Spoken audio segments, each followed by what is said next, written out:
Hello everyone, today we are going to take a quick look at this lovely brown version of Haolonggood's Megaraptor, which came in my parcel last month. Wow, how the time flies. So it's unusual for Haolonggood to make theropod figures, and they're really quite nicely executed when they do. And as you can see, they take a slightly different approach to making their figures stand. The production values of the figures are very high, but you might notice a slight seam around the knees on Haolonggood's theropod figures, and that's because they use a harder material for the lower leg, which doesn't distort and warp and cause the figure to fall over. It's a very nice touch, and it's something that I don't think Haolonggood are given enough credit for, because it's a very effective way of stopping figures from distorting and falling over. And as you can see, this figure is beautifully balanced, doesn't need a stand or anything. So that's just a nice touch and something that really impressed me with this figure. I don't have any other Haolonggood theropods apart from the baryonyx, which I also received, and of course we'll be looking at that in a future video. But today I just want to have a look at this figure with you. It's an unusual choice of dinosaur.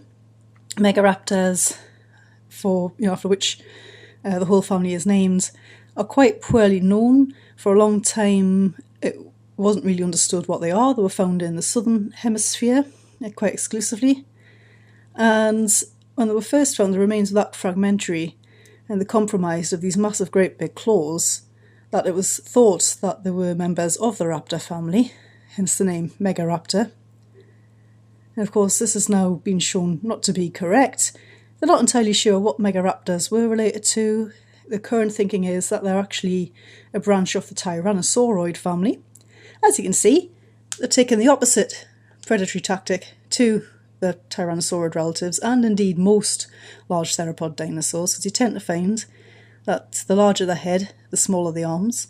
T-Rex gets a lot of stick for that, but you would not be laughing at that animal if it was bearing down on you with that massive head and its 8-ton body momentum behind it. Megaraptor here, by contrast, had a small fine head and very large powerful arms. And Haolonggood have considered that when they've designed this figure, and they've made the scales on the chest slightly more sort of armoured looking. They're far sort of denser and thicker here, as a consideration that the chest would perhaps need a bit more protection when these things were hanging on to prey, struggling prey. Which is a really, really nice touch. And I do find that with Haolonggood is that they do tend to consider little details like this. They don't tend to quite get as much credit as PNSO for the detail on the figures. To my eye, they're every bit as detailed, perhaps more so in some cases. They're simply not quite as refined. And that mostly comes down to heads and detail on the face. Now if we have a look at this, you can see that there's a slight misprint on this copy. It's supposed to have blue eyes, so you can see the blue slightly misprinted there.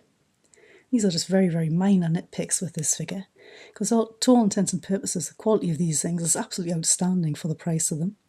You can see the eye is slightly different on this side, if the camera would stop zooming out here. But you can see that the eye looks a little bit different because it's actually painted in the eye socket on this side.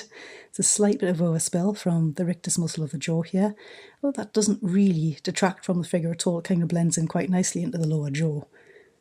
You see it is slightly different on the other side. You also see it's slightly different, slightly darker on this side of the muzzle as to that side.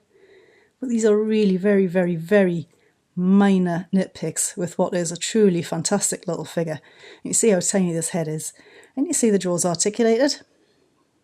And you can see that whilst the detail inside here is not quite as well refined as a PNSO figure, you still have the choanal openings here.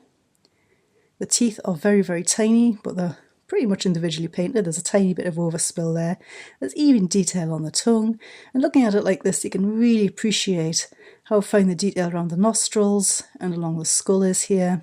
Megaraptors, compared to most other theropod dinosaurs, weren't particularly flashy in terms of crests or any known feathers, which I wouldn't be surprised if they did have feathers.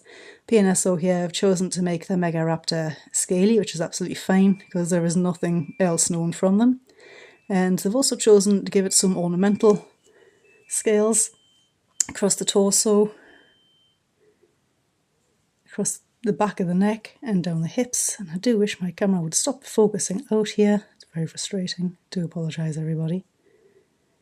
And then the tail is just fairly plain, but again you can see there's lovely coloration blended along here.